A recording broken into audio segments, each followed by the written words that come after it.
Okay. So in microcontroller, you have CPU, RAM, ROM, IO, timer, serial port, etc., etc. So this is a very small amount of peripheral. So peripheral is something which is extra apart from CPU. That is, you can say as a peripheral. You can say RAM as a peripheral, ROM as a peripheral, but that is fine because it's already there in the controller. But if you interface something else, for example, timer is a peripheral, serial port is a peripheral. So that is not at all required for controllers unless you have an application in which you need to use a serial port. Okay, so those are called as peripherals. So we will skip all these things. These are basic introductory part. Okay, now this is the most important part. This is actually the 8051 architecture. So if you see this architecture, you see the CPU is the heart of everything or the brain of everything, and everything needs to be connected to the CPU. Okay, and CPU works based on some clock cycles. So you need to provide some amount of clock, and the CPU will. So if you have studied your logic circuit design, you know that for every synchronous or every sequential circuit, there usually will have a clock, and they work based on the rising or falling edge of the clock. So why do we need to have a clock? Because everything is synchronized. You say that when there is a rise edge of a clock, all the actions will be happening on that edge. So everything is synchronized. So you know when it is happening. If you have a level triggered clock, the level can be of any duration, maybe 10 seconds or 10 microseconds extra. So anything can happen in between 10 microseconds. And then you don't know at which point a event has happened, which is it will be like unpredictable things. So you have a CPU and you have an oscillator. The oscillator is the one which gives clock to the CPU. Usually for microcontrollers, the oscillator is in the outside, and then the CPU is attached to something called as a bus. The big arrow lines that you see here is the bus. There are two buses. One is called as an address bus, another is called as a data bus. So in 8051, the data bus is of 8-bit length and the address bus is of 16-bit length. Okay, so why do we need an address bus? You see, CPU is attached to RAM, ROM, timers, serial port, IO port, etc. Basically, it is attached to multiple peripherals. So if CPU want to communicate to any particular peripheral, first it will address it. It's just like you are posting a letter.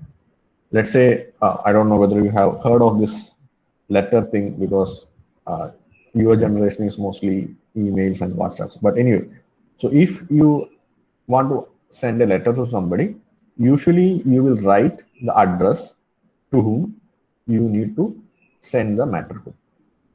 So when it reaches the post office, the postman recognizes the address and then it will be delivered to that particular address. So the addressing is important. If you have put a wrong address, the sensitive information might be given to some other person who might use it or who might not use it or who might use it for a wrong purpose. So addressing is important. So in our microcontroller also, you have the address in which the CPU will first send the address or first say, okay, I want to deliver this data to any particular address. So you have a data bus. Actually, this is, you can say, as a combination of data bus and address bus. So in CPU, you have an address bus. Let's say the CPU want to store a value of 10 in RAM. So first it will address the RAM using the address bus, and then it will send the data in the data bus to store in the RAM. Okay, so this arrow lines is very important. Okay, now attached to this address slash data bus, you have ROM, in which reads is read-only memory. Basically, you store your code and everything in this one. And there is RAM, in which you store your data. These are timer peripherals. We will explain in detail when we do the experiments of timer peripherals. There's a serial port peripheral, in which you can send data and receive data using serial port. There's IO ports. IO means input output ports, in which you can receive input and send output through these ports. There is a bus control. Now, why there is a bus control is, see, the bus is a two-way communication, CPU. You can send data and receive data. Basically, CPU can send data and any peripheral can also send data. So basically, there can be, if CPU and the peripheral simultaneously tries to send data, then there will be a collision. So there will be somebody who should be monitoring the bus and say that, okay, the bus is now free, you can send data. So that is done by the bus control. So bus control usually actually make sure that there is no collision of data in the bus for the communication.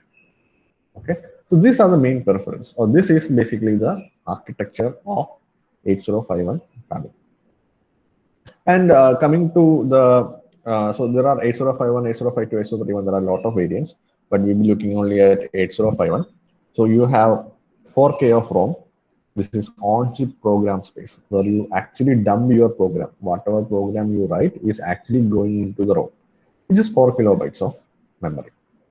There is RAM, which is 128 bytes. There are two timers, 32 IO pins, one serial port, and 6 interrupt sources. So we'll also all discuss about each of these peripherals, timers, IO pins, serial port, interrupt, etc. in detail when we do the experiment. So currently, don't worry about that. We will explain only the basic time. Otherwise, it will be large amount of data for you. Okay. So we will skip everything. I just want to see where that memory is.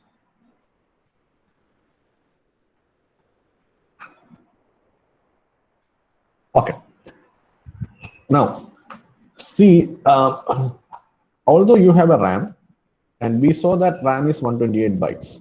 So you see that the RAM location starts at 00 and ends as 7F. 7F means there are 7 ones in binary. 7 ones means this is 128. So there is 127.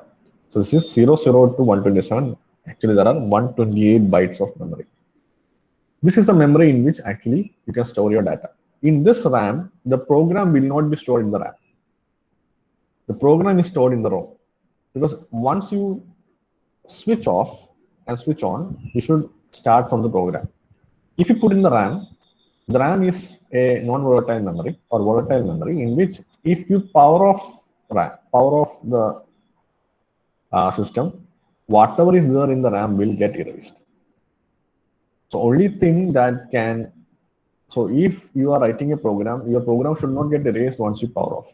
So it will be stored in the ROM, which even if it is powered off, it will still have the program that you have loaded. So in RAM, you have the data. So whatever data you are writing in the code will be stored in the RAM. Okay, but do you have the permission to store all the data in anywhere in the RAM? അതായത് റാമിലെ ഏത് സ്ഥലത്ത് വേണമെങ്കിലും നിങ്ങൾക്ക് data store ചെയ്യാനുള്ള permission ഉണ്ടോ? Answer is no. There is only a specific set of addresses in which you can store the data. Basically, you can store anywhere from 0x30, this is in hexadecimal, to 0x7. Anywhere you can store the data. These memory locations from 00 to 1F is reserved for special functions. Okay, and there are like bank 0, so there are different bank. Okay, you can select the bank using the PWR register. We will see that how. And then you have a bit addressable RAM. Okay? So this is basically the RAM configuration of your 8051. And the size of the RAM is 128 bytes. So you can store from 30 to 7. Okay. This one is scratchpad RAM because you can store anything. So I just need to introduce to them before I move on to the assembly language code.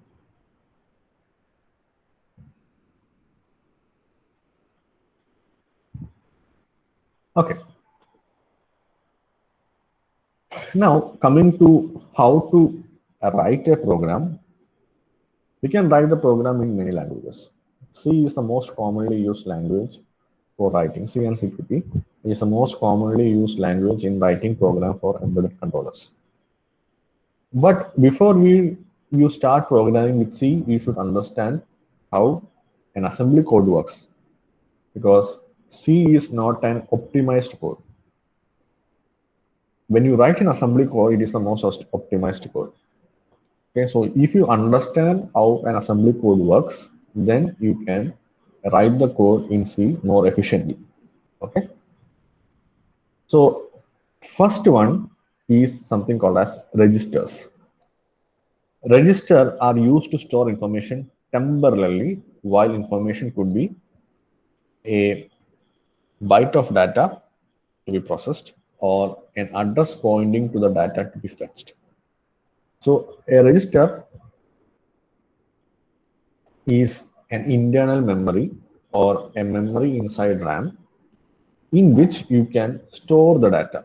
For example, let's say I want to store a value of 100. Then I can use the register to store that value. Also, let's say I want to store an address.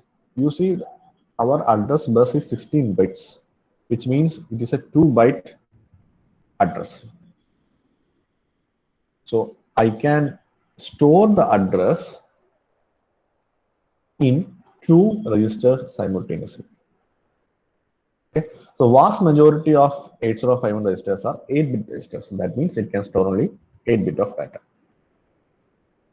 So this is a 8-bit register in which you have the MSB, which is called as most significant bit, which is at the 7th D7, and D0 is the least significant. Okay, so this is an 8-bit data. If you have, let's say, 16-bit data, you can always break 16-bit data into 2 8-bit data, and you can store in 2 different registers. Okay, that won't be a problem. In our 8051, the registers most commonly used are this.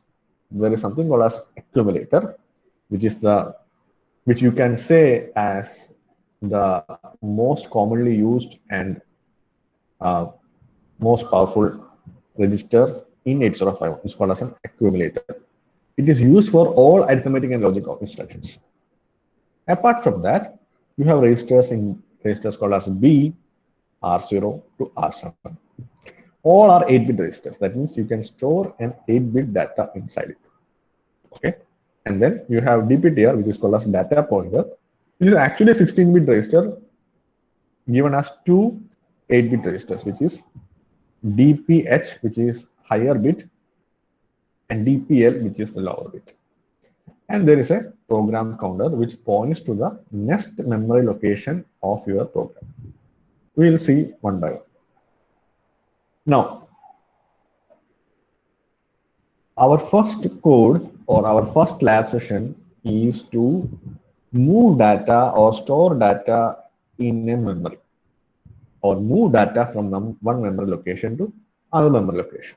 Okay, for that, the instruction is MOV, which is called as move, and the syntax is move destination source.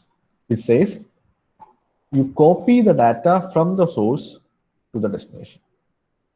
The instruction tells the CPU to move, in reality, copy the source operand to the destination operand. Let's see one example. When I say move a hash 55h, hash is important because hash means that whatever value that is following hash is a number, is a constant, is a data. So 55h is a data. When I say move a comma 55h, the value 55h, which is in hexadecimal because there is an h here, will be moved to the accumulator A. So now A will have the value 55h. So load the value 55h into register A. Okay. Next I say move. So now A has 55h. Move. So H only represent that it's a hexadecimal. H will be used to put in the data. So the data now will be 55 in hexadecimal. Move R0 comma A means whatever be the value in A, you move it to R0 or copy it to the register R0. So A had the value 55 from the previous instruction. In the second instruction, this value will be copied to R0. So now the value inside accumulator A is 55 in hexadecimal. The value inside R0 is 55 in hexadecimal. And then you say move R1 comma A. So again, when you move something from a register, from a source, the value inside the source will not change. So A, even if you do move R1 comma A, the value inside A is still 55. It will be moved inside the register R1. So R1 will also be 55H. And then you can move R2 comma A. So A is still 55 and you can move the value R2. Move R3 comma hash 5595H means R3 will have the value 95 in hexadecimal. And last, when you say move A comma R3, since in the previous statement you have R3 95, when you do move A comma R3, the value in R3, which is 95 hexadecimal, will be moved into the accumulator A. Okay, so now the value inside A, which was 55, will now be 95 in hexadecimal. This is the most simple instruction in the whole of the assembly language for 8051 is just moving data between registers, between memory locations, and we are using constant values. Okay.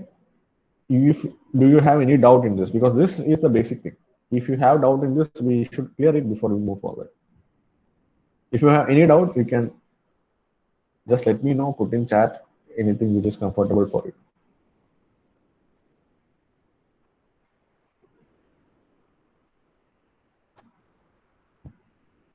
Okay, I'll move forward. So this is what I was explaining in the last slide. This is the explanation of this. Okay, so you should understand that this hash is important because it means to load from a memory location. Okay, if there is no hash, it means that whatever this 23, if there is no hash, 23 represents a memory location and you should load a value from that memory location. That we will see when we do the addressing modes. Okay, the 0 indicate a fixed hex number and not a letter. Okay, so you can 0 H means it is a hex number. Fine. And if you do this, move A comma hash F hash 7F2. Here, if you see, this is 4 bit, this is 4 bits, this is 4 bits, this is 4 bits, total of 12 bits. So you are, and A is of 8 bits that we have already seen. So what we are trying to do here is you are trying to move a 12-bit data to an 8-bit register, which will give you an error because you cannot move a 12-bit data to an 8-bit register. You can move any number of bits less than 8 to an 8-bit register, but you cannot move any data more than 8 bits to an 8-bit register. Okay. Fine. So we will skip this add and everything, and yeah, we'll try this before going to that.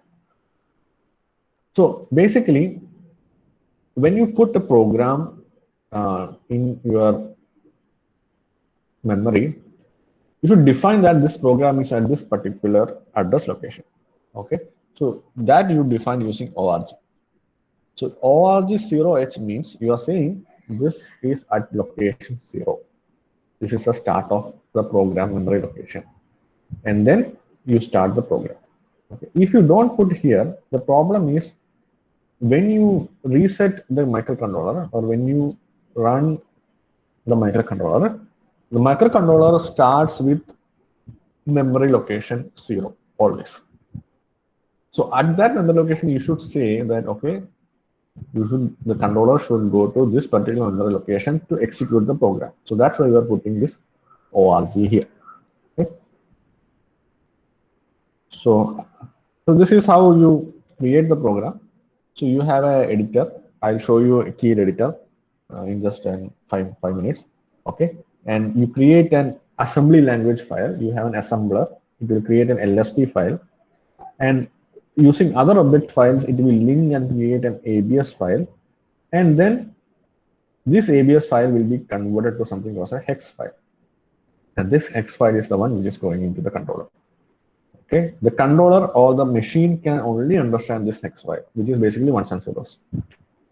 If you put any of the other files directly to the controller, it will not understand, it will brick the controller. Okay.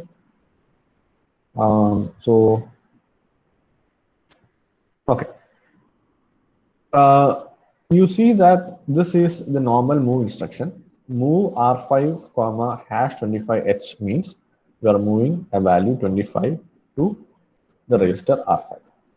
Now, what actually this means, move R5 is actually something an opcode, which is converted to a hexadecimal value, which is 7D. So 7D means move R5 and there is 25.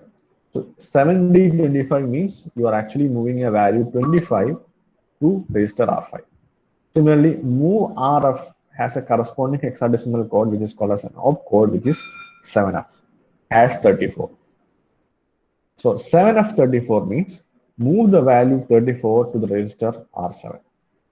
Similarly, move A #0 means you can 7-4 in hexadecimal is the corresponding opcode for move A. Opcode means it is a specific set of instructions that is already written or already assigned to the controller. So controller knows what an opcode is. So actually when you convert this assembly language file to hexadecimal hex file, it actually converts move A to the binary version of 7-4. Okay, so 7-4 means move A. Okay, similarly add A comma R5 is 2D. Okay, so similarly for each and every instruction that you give in assembly language file, you have a corresponding hexadecimal value. And when you put this whole thing in the ROM, it will be assigned an address. So 00 is the address for 7D25. Okay. Now 7D25 is actually 2 bytes of data. 7D is 1 byte, 25 is second byte. So there are 2 bytes of data. So the next instruction will go to 0002. And the next instruction is 7F34. So the next instruction is 7F34. That is also 2 bytes of data. So the next instruction after 7F34 will go to 0004. That is 7400. That is also 2 bytes of data because 74 is 2 bytes, 00 is 2 bytes. So 74 is 1 byte, 00 is 1 byte. So 1 plus 1, 2 bytes. So the next instruction will go to 0006. And the instruction is 2D. 2D is a 1 byte data. So the next instruction after 2D will go to 007. So depending on how many bytes of data, how many bytes is your opcode and operand is, the memory location in the ROM will be assigned to this program. So each and every statement in the program will have an assigned memory location. This is the address of that memory location. Since you say org0h, it will start at 00. This one here. This will start at 00. If you had put here org0x01, it would have started 0001. Okay, so that's the important part of org. I hope you have understood this.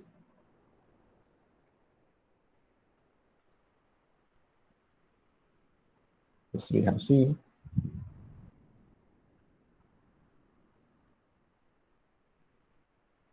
Okay, this we will see in the next class where we do some operations. Okay, so before that, so let me introduce you to the addressing modes.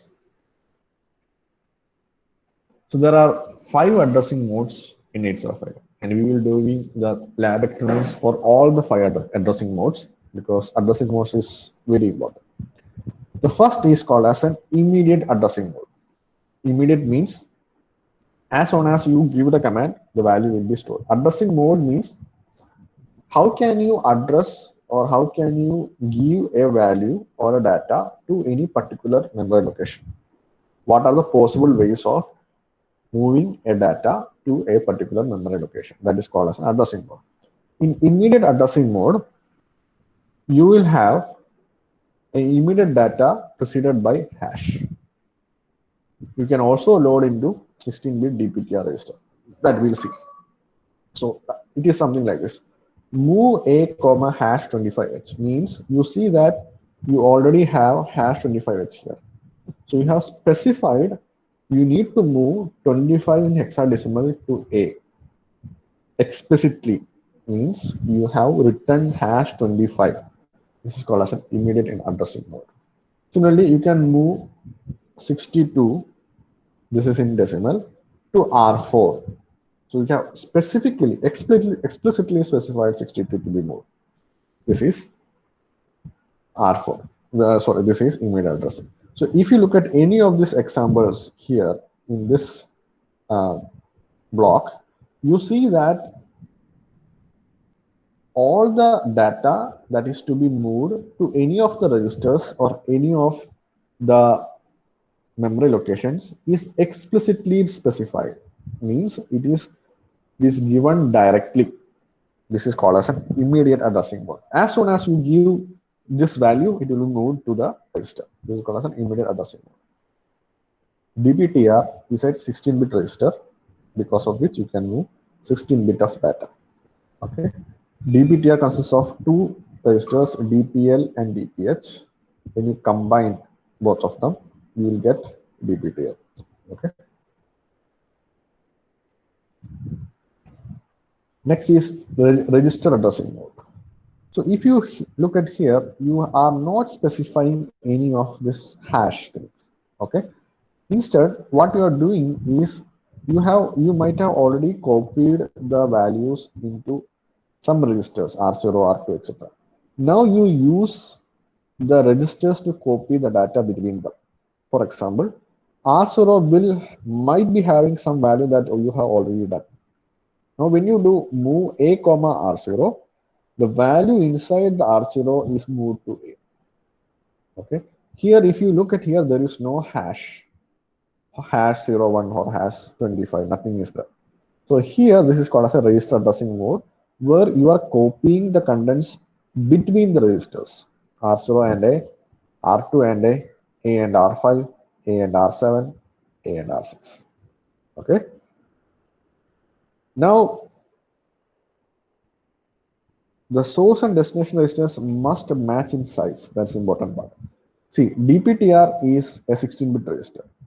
So if you try to copy move a comma DPTR, it will give an error because DPTR is 16-bit. This is an error. DPTR is 16-bit and A is 8-bit. So it will be an error.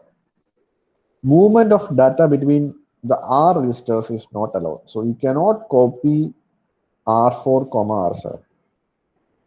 If you want to copy anything between the R registers, you need to first copy it to the accumulator and then copy it to the next register. That is like this.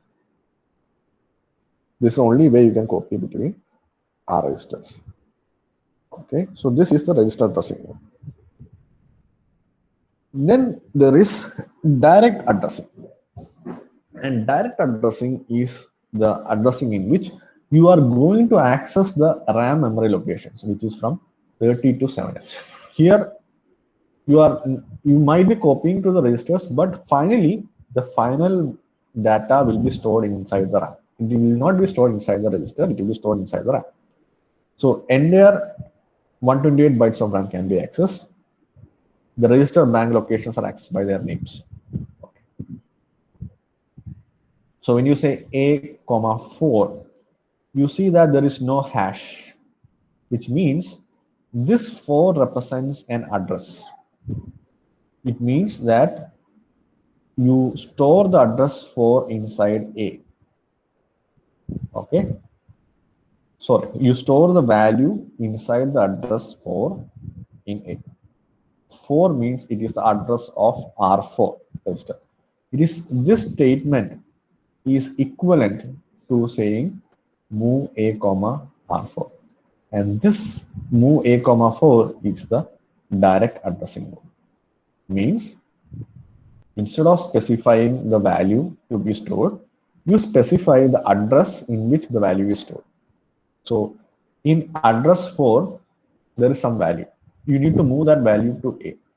So you say that move A comma 4, which will store, it will access the memory location with memory address 4. It will go inside the memory address. It will fetch the value. It can be any value. And it will store that value in accumulator. Okay. This is the direct addressing mode. Okay. Contacts with the immediate addressing mode, there is no hash sign in the operand. That is very important. Let's look at another example. Move R0, 40H means you go to the memory location 40H because there is no hash sign. Find out the value inside 40H, get the value, and copy it to R0. That's what statement means. Move 56H, A. You go to A, get the value inside A, copy the value, go to memory location 56H, and paste the value inside 56H. So now the memory location 56H will have the value same as that of A. This is called as direct addressing mode. Okay. So each and every special function register that we have seen or we might be seeing can be addressed using, or the values inside it can be accessed and modified using this addressing mode, which is the direct addressing mode. Okay. So we'll go to this in the later sessions. Okay, this is one example. Okay, this is for SFR. Stack addressing will. Okay, next is indirect addressing mode. So here a register is used as a pointer to the data. Previously we have seen when you say move A comma R0, the value inside R0 will be moved to A. Instead, we can use the value inside R0 as an address from which we can access the actual data and move to it. Only R0 register and R1 register can be used for this purpose. Okay, R2 to R7 cannot be used to hold the address of an operand located in RAM. So only R0. Yeah. So only R0 and R1 can be used to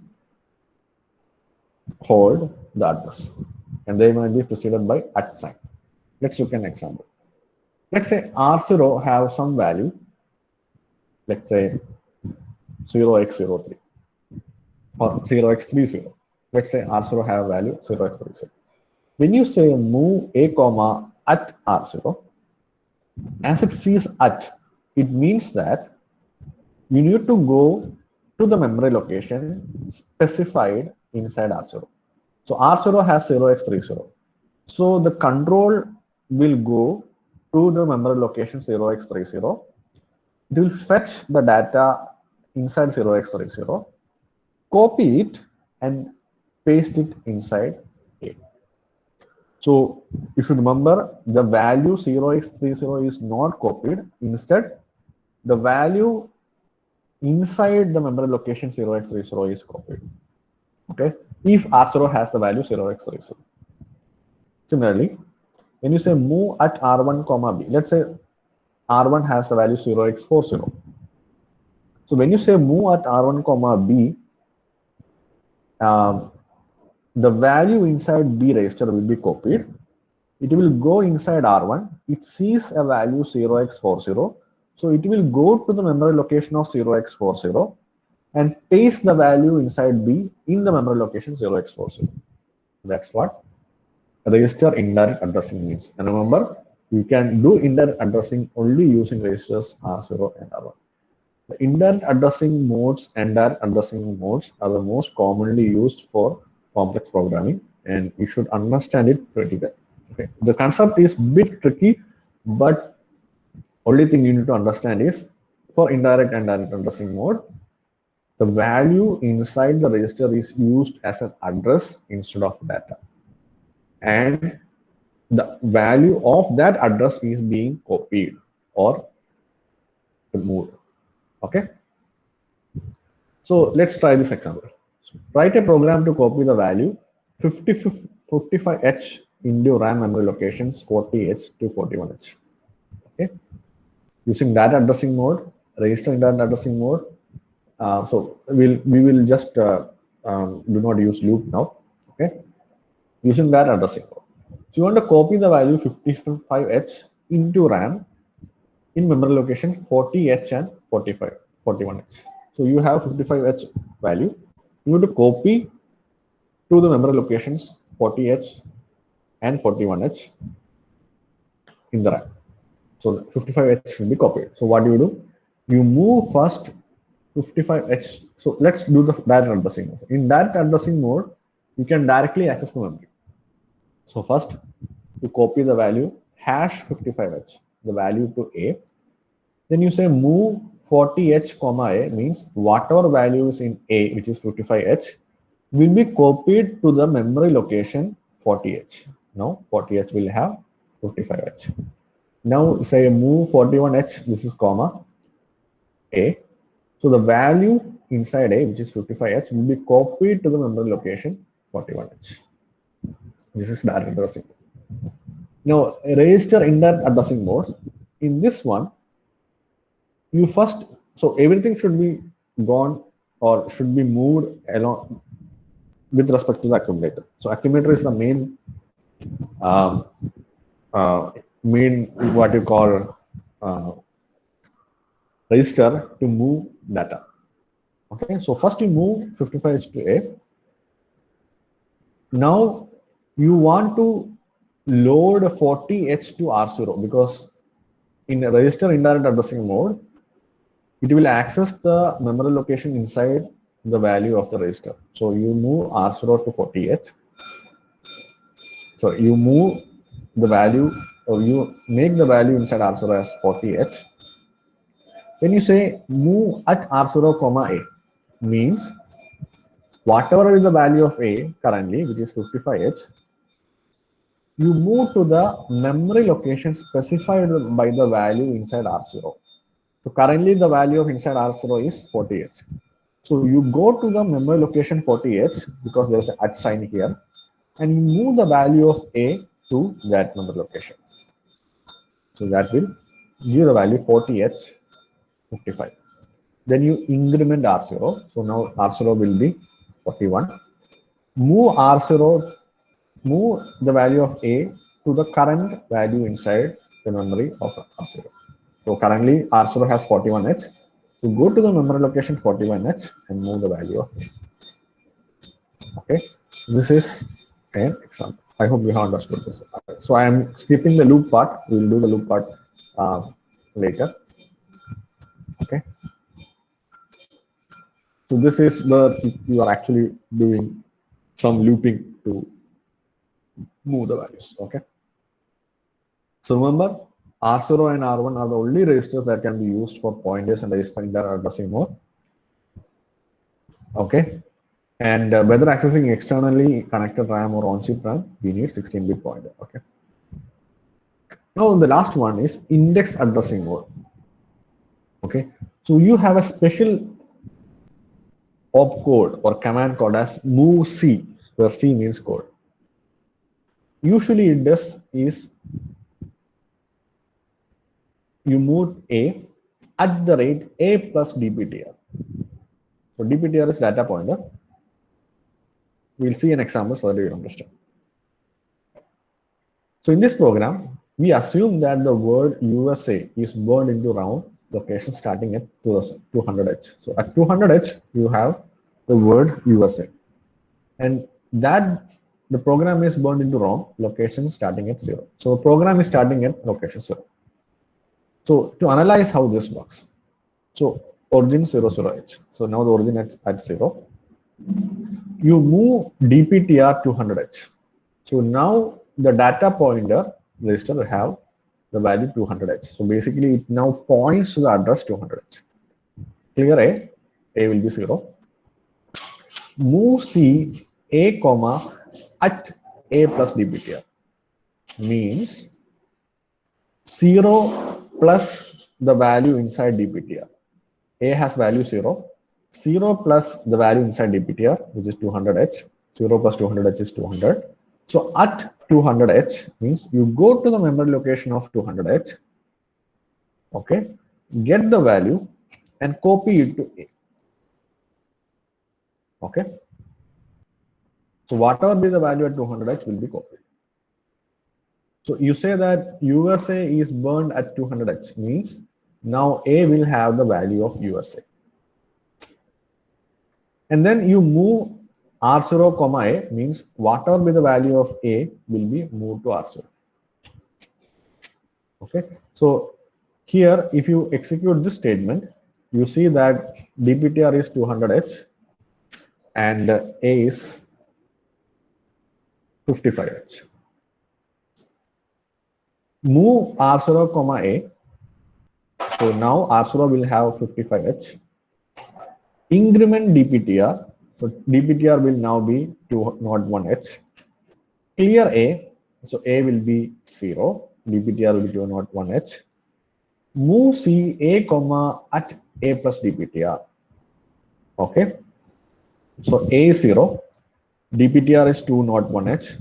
A plus dptr is 201h. So whatever be the value at 201h, you copy it to A. So when you say USA, U will be stored in one memory location, S will be stored in another memory location, A will be stored in another memory location. So U will be in 200h, S will be 201h, A will be 202h. So A plus dptr now means you get the value at 201h, which is S, or its equivalent hexadecimal, which is 53h, and store it in A. So now A will have value 53h. Move A to R1. So the value inside R1 now will be 53h and goes on. Okay. So using this code, you are actually moving the value USA, which is present in locations 200h, 201h, 202h to the registers R0, R1, and R2. Okay, that is the code. So that is the indexed addressing mode using dptr. So this is regarding lookup table and all. So that's a bit of an advanced programming, but we will see later. Okay. We'll see bit address also later. Fine. So we have seen basically all this addressing mode. So our lab session questions will be based on this addressing mode to move data between different memory locations. Okay. Now, before we conclude, I'll just show you the Keel software also.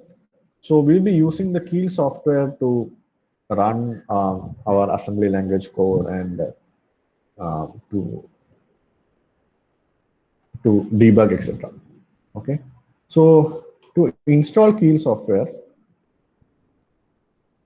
I'll just show how.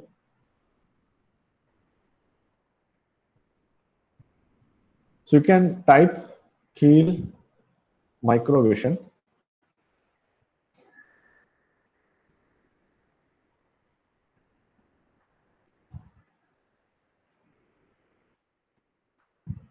Okay. So this is the website www.keel.com. Microvision IDE Keel. Go to that. Okay. In this, you download. Click download. So you go to product downloads. And you choose this C51. This is 8751 based devices. You choose this. When you choose this, it will ask you to fill up some forms, etc. Since I have already filled up, it is already showing the exe file. You download this exe file and install this. Okay, installation is very simple. You download the exe file, double click it, it will just get installed. Okay. Once you install this, you will get something like this.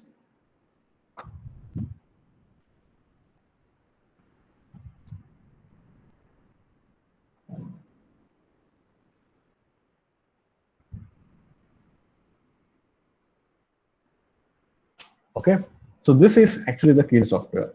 Okay, let me just close everything. Now to create your project, what you want to do is go to project, new Microvision project. Okay, you can make a folder, let's say uh, demo in class.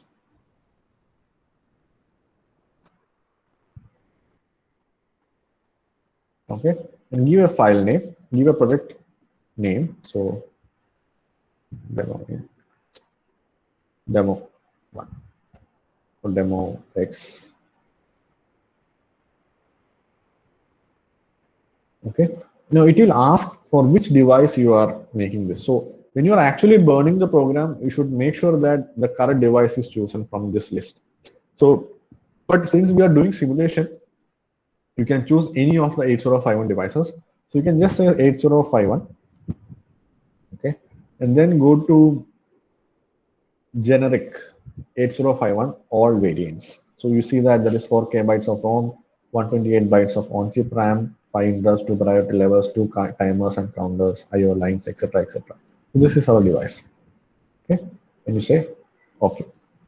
It will ask whether you want to copy startup.a51 to project folder. You can either say yes or no. I would say no. When we actually burn the program to the controller, we need to use this, but currently I can say no. Okay, so in this one, you see on the left hand side, you have project, target, source group. You right click, add. So here you want to add your assembly language file. So what you do, right click, add new item to source group. Okay, so you can write the program in any of these languages, C, CPP, .s, etc. So ASM file is the one that you want to choose, that is .s file, and you can give a name, let's say main, any name is fine, so add. So now you'll get a blank file, and the file is here. This is your file. So let me write one small code, let's say org 0. So you can write in capital or small, whichever is fine. 00h.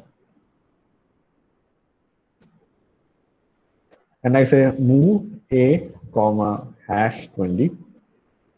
Okay. Move r0 comma hash 30. Move r1 comma hash 40. Add a comma r0 and end. This is a small code in which I am moving a value 20 to a in hexadecimal, 30 to r0, 40 to r1, and you are adding the value of r0 to a and storing it in a.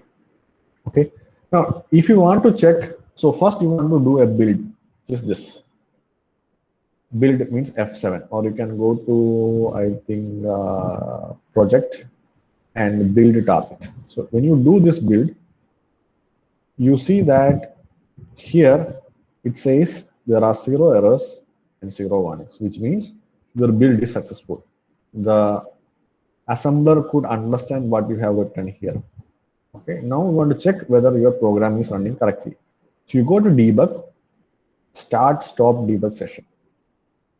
It will show a warning saying that it is code size limit is 2K because Keel is actually a paid software. If you don't want to use paid part, then you can only have a maximum code limit of 2 kilobytes, which is sufficient for us. You say okay. So now you go to this particular debug session. Okay. So you see there are registers here, R0, R1, R2, R3, R4 up to R7. There is register A, B, stack pointer, DPTR, program counter, PSW, etc., etc. So you can now, so when you run the code, you will see that the values of each of these registers are getting changed. Let's do step by step. So if you go to the top portion, here, you see that there is something called as step 1 line, which is F1. If you click it, you see that the cursor goes down. Okay, and now you see A has a value 0x20. Okay, if you click it again, the cursor goes one more down, because you have moved R0 with value 30H, means R0 will have value 30H. If you move one more down, you have executed R1 to get the value 40H, so R1 is 40H. If you run one more time, you see that you are adding A with R0. So when you do that, A was previously 20H, R0 was previously 30H. When you add both, you will get the value 50H, which will be stored in A. So that is this, and that will be the end of the program. Okay, so by this way, you can understand and debug whether your program is running correctly. This is called as a simulation. Beyond this, you can do anything. Similarly, you can see there's a memory here, 00. If you go to the bottom right portion, this is actually the memory inside the RAM. So if you're doing some kind of value to be moved to the RAM in locations between 30H and 7H, you can access those RAM locations and see if your values actually move. Okay, so this is how you can do the debugging.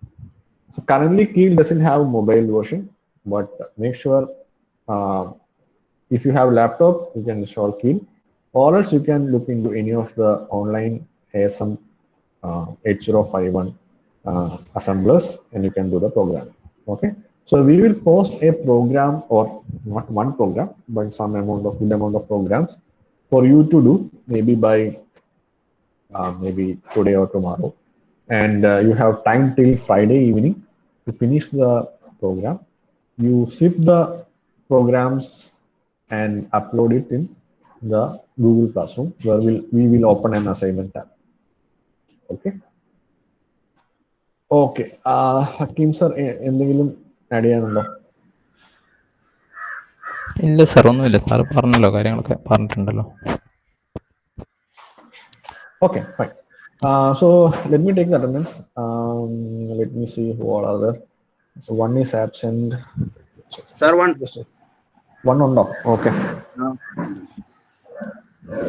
I will call out the numbers. Let me know if you are present.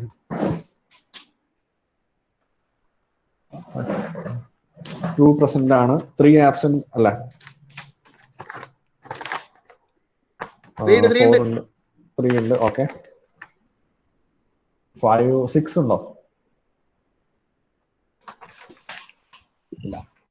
7, 8, 9, 10, 11, 12 ഉണ്ടോ? 10% ആണ്. 12 ഉണ്ടോ? ഇല്ല. 13 ഉണ്ടോ? 16, 17, 18, 19, 20, 21, 22, 23, 24, 25.